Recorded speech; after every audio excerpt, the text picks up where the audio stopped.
ನನ್ನ ಹೆಸರು ಜ್ಯೋತಿ, ಹೊಸಕೊಳೆನಹಳ್ಳಿ. ನಮ್ಮ ಮಗು SSK ಟ್ರಸ್ಟ್ನಿಂದ ತೋರಿಸಿದ್ದೀವಿ. ಆಪ್ರೇಷನ್ ಮಾಡಿ ಪಾಪು ತೆಗೆದಾರ. ಭಾಳ ಚೆನ್ನಾಗಿ ನೋಡ್ಕೊಂಡಾರ. ನರ್ಸ್ಗಳು ಚೆನ್ನಾಗಿ ನೋಡ್ಕೊಂಡಾರ, ಡಾಕ್ಟ್ರುಗಳು ಚೆನ್ನಾಗಿ ನೋಡ್ಕೊಂಡಾರ. ಎಲ್ಲ ನಮಗೆಲ್ಲ ಚೆನ್ನಾಗಿ ಹೆಲ್ಪ್ ಮಾಡಿದೆ. ಅದು ಪ್ರಭಾ ಮೇಡಮ್ ಅವರು ಚೆನ್ನಾಗಿ ಇದೊಂದು ಇದು ಮಾಡಿರೋಕ್ಕೆ ಚೆನ್ನಾಗಿ ಹೆಲ್ಪ್ ಆಗೈತಿ. ಬಡವರಿಗೆಲ್ಲ ಭಾಳ ಚೆನ್ನಾಗಿ ಹೆಲ್ಪ್ ಆಗೈತಿ. ನಮಗೆಲ್ಲ ಚೆನ್ನಾಗಿ 2 ಪಾಪುನು ಇದರಲ್ಲೇ SSK ಇದ್ದಾನೆ ಮಾಡಿರೋದು. ಪಾಪುಗಳಿಗೆ ಚೆನ್ನಾಗಿ ನೋಡ್ಕೊಂಡಾರ. ಹೊರಗಡೆ ಹೋಗಿದ್ರೆ ಒಂದು 50,000 ರಿಂದ 60,000 ಖರ್ಚಾಗಿತ್ತು. ನಮಗೆ ಇಲ್ಲೊಂದು ಪೈಸೆನೂ ತಗೊಂಡಲ್ಲೇ ನರ್ಸ್ಗಳೆಲ್ಲ ಡಾಕ್ಟ್ರುಗಳೆಲ್ಲ ಭಾಳ ಚೆನ್ನಾಗಿ ನೋಡ್ಕೊಂಡಾರ. ಪ್ರಭಾ ಮೇಡಮ್ ಅವರು ಇದೊಂದು SSK ಟ್ರಸ್ಟ್ ಮಾಡಿರೋದ್ರಿಂದ ನಮಗೆ ಹೆಲ್ಪ್ ಆಗಿದೆ. ನಾವು 5 ತಿಂಗಳಿದ್ದಾಗ ಕಾರ್ಡ್ ಮಾಡಿಸಿದ್ವಿ SSKರಿಂದ.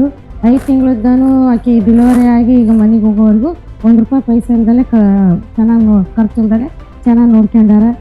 ನಮ್ಮ ಮಗಳದು ಆರೋಗ್ಯ ಚೆನ್ನಾಗಿದೆ, ಪಾಪಂದು ಚೆನ್ನಾಗಿದೆ. ಪ್ರಭಾ ಮೇಡಮ್ ಅವ್ರಿಗೆ ಥ್ಯಾಂಕ್ಸ್.